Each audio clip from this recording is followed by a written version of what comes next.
Hi folks, Ben here. I'm just about to walk home from my local Tesco, and it's a bit cold, and it's so dark on the way home on the bypass. I've done it a couple of times now, and so this time I've managed to bring a little bit of a head torch. I don't think it's very good, but it might help a little bit, as it's as last time I had to use my phone, but it never has as much battery. But anyway, I hope everyone's good. I'm looking at myself instead of the camera. It's a bad thing, mistake to make, looking at the camera. It's a piece to camera, remember, not a piece to you, Ben. Okay, yeah, so should get a good 13,000, 14,000 steps today. I also started my doubled up prescription today, last night in fact. So tomorrow morning I'm going to take my blood pressure and see if it's made any improvement. The weight is still the same, 19 stone 7 today.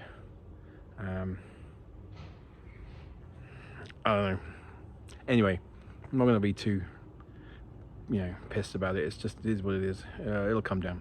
Okay, so see you later. Wish me luck.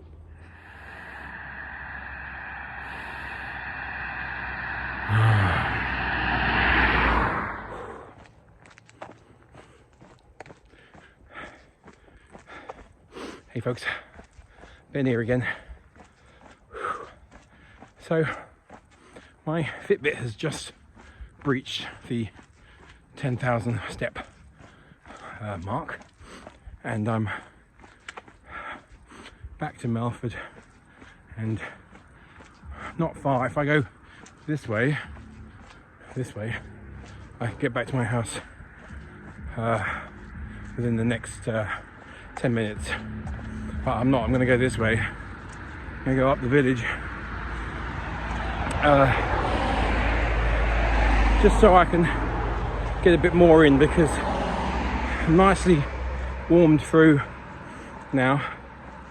But the distance between Tesco and sort of right here is only about 6,000 steps, because I'd done about 5,000 before I started that walk today. So I mean, to be fair, the 5,000 that I'd already done were not brisk, walking with purpose steps. They're just kind of milling about, doing the school run, doing the things that I was doing. So probably not as effective, beneficial, etc., as the 6,000 I've just done. But so I'm going to carry on, go up the village and back again, just to kind of get it up to a good 12,000, 13,000 steps for today, and that'll be good. I've kept this pace up the whole way, pretty much. The head torch was not much more than useless. Pretty surreal actually, because it's so pitch black on the bypass. There's a small crescent moon tonight, but it's not much, and it's so dark that the head torch is really only making a little sort of blurry circle of light on the floor in front of me.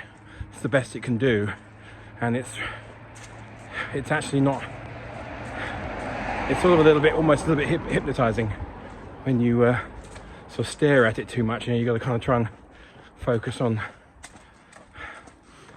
something further away, and and then accept the circle as kind of proof positive that the pavement's still there and you haven't gone off course. But it's a bit weird. It's not ideal. Not as good as the phone, in fact. Phone light is much more flooding and helpful, but I can't afford to just rely on that in case battery goes. The trouble with having a iPhone 11 Pro Max is that it has a bigger battery, which is good, but it means it takes longer to charge it. And we've got 4 people with iPhones in the house, pretty much one charger in the living room, and so I very, very seldom get a full charge. Anyway, especially with Hector around, gaming on his phone and then having to charge it constantly. Anyway, so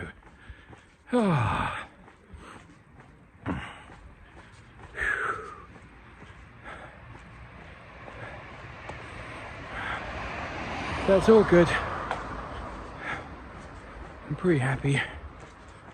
I'm hoping my blood pressure will be a good result tomorrow morning.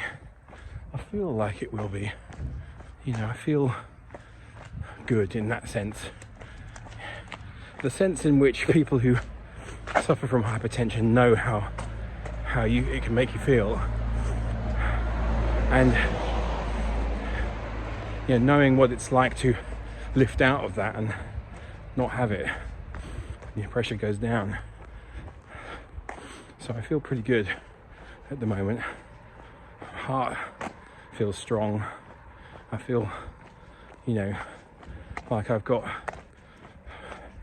a strong engine, I do feel that deep down that's the case, and that, if I can sort my shit out once and for all, I'll be good. I've always been robust, I've always been strong, naturally strong, and then, gym enhanced, work enhanced, strong, through 20s and 30s, and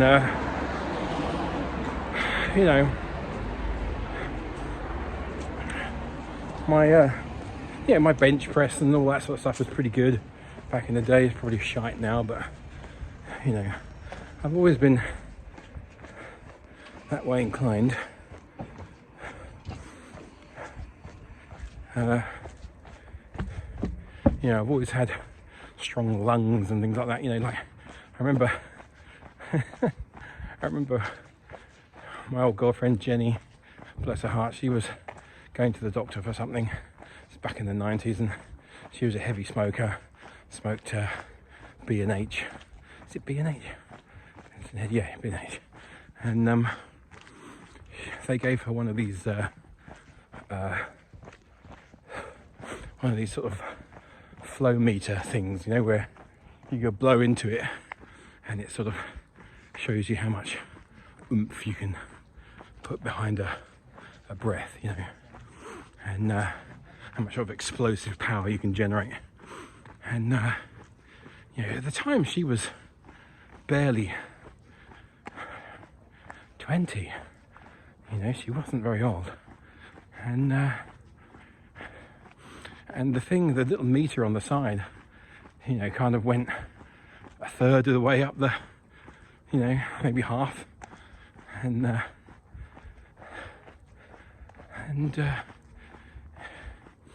I used to have a go and just blew it straight to the end, and which I suppose is what someone with a healthy, set of lungs should be able to do. It's nothing to do with being strong, I'm sure, but anyway, I've always felt sort of invincible in that way, physically, and it's really only in recent years, with the various little things that have happened to me or that have befallen me, either kind of health issues like my blood pressure and my weight and stuff like that, or even little accidents like tearing my bicep some years ago, changing a wheel on the car, and these things sort of serve to undermine that confidence a little bit, quite a lot actually, you know, and you start to feel like perhaps you're not bloody invincible, you know, as you get older. I think it's probably a thing that a lot of people, I was going to say men, but I don't want to sound, you know, like I'm being sexist or anything, but I'm not sure women are that stupid. Anyway, it is what it is. So the light's gone a bit, sorry, they've turned some of the lovely antique fizzles have left the building. That one's off, but anyway, phew. Yeah, so it's kind of weird, you know, and I can remember watching my dad go through this process of, you know, losing his sort of his physical, you know, vitality, I guess you'd call it. You know, I can remember him becoming smaller to me, narrower of shoulder, you know, less physically imposing. And that's not to do with me becoming an adult, you know, it's sort of something that happened, you know, later in life.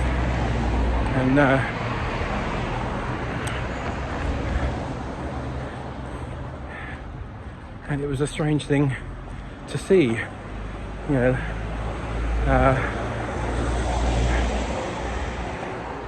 but I guess this is the sort of reality of a physically, or, you know, in some way fairly dominant male. I don't mean that in a sort of shitty way. I just mean, you know, someone who is used to being physically strong and, you know, has that feeling of, you know, no real fear of anything. You know, this is the funny thing, that kind of having children was a very difficult process for me, because one of the things that I've always had difficulty accepting is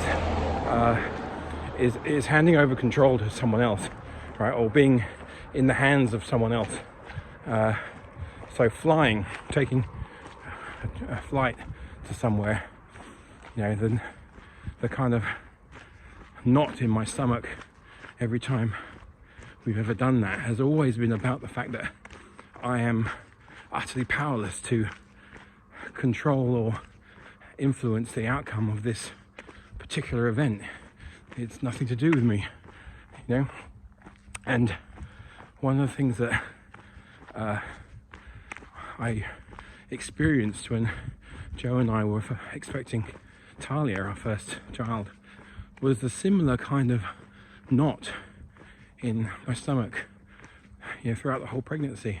You know, people talk about enjoying that period of time where your partner is pregnant and, you know, getting bigger and the baby's growing and you're expectant, and, you know, I found it a real mix of those beautiful moments, those sublime moments, no doubt about it, but also you know, a feeling similar to that knotted in the pit of the stomach feeling that you have on a long flight or something. But it was like a 9-month flight. And then obviously once, sorry, there's a serious strobe happening there on the Bull Hotel. Yeah, and then once your child arrives, you know, you suddenly are faced with a situation where a part of you, you know, a little ball of life that is partly you and partly your partner, but is entirely separate from you as well, is out there in the world. Sorry about the light. And your ability to control and take care of this little thing and see that no harm comes to it is, only goes so far. They will hurt themselves, they will fall over, they will bump into things, they will get ill, they will have temperatures, etc., etc. And learning how to deal with that has always been one of the greatest hurdles that I've had with fatherhood, parenthood. Sorry about the light again. It's going to be a bit bad now. So I'll wind up. But anyway, so this has all come in conjunction with getting older, as I was an old, fairly reasonably old dad in terms of being, how old was I when Charlie was born? 49 now. 38. Yeah, 38. So when she was born, and I think that's been one of the biggest challenges in terms of, being able to try and relax a bit on that. And Joe will tell you that I'm absolutely terrible at it with all three of the kids, and it really winds me up when, especially the boys, when they're tearing around like flipping whirling dervishes, and and you just see everything that is potentially able to happen, in a sort of final destination kind of a way. I predicted that this will happen. They will slip on that, hit their head on that, etc., etc. And it's a strange feeling because, like I said, it's this little bit of you that you've now that is now separate from you, and you can't take care of it 100%. And if you see what I mean. And this kind of, again, is part of that issue that I have with growing older and growing less capable and feeling less less capable in that way, less invincible than I used to be,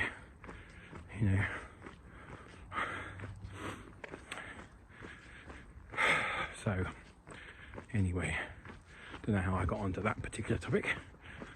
I am not far from home, so I'm gonna sign off because whoever's watching this is pretty much watching a blank screen. Sorry about that. But I'll get under the next light and then say goodbye.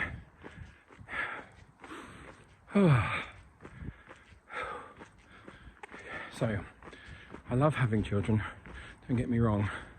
I love them to bits, but man, it's a real learning curve, and that's the same for anyone, I'm sure. But anyway, folks.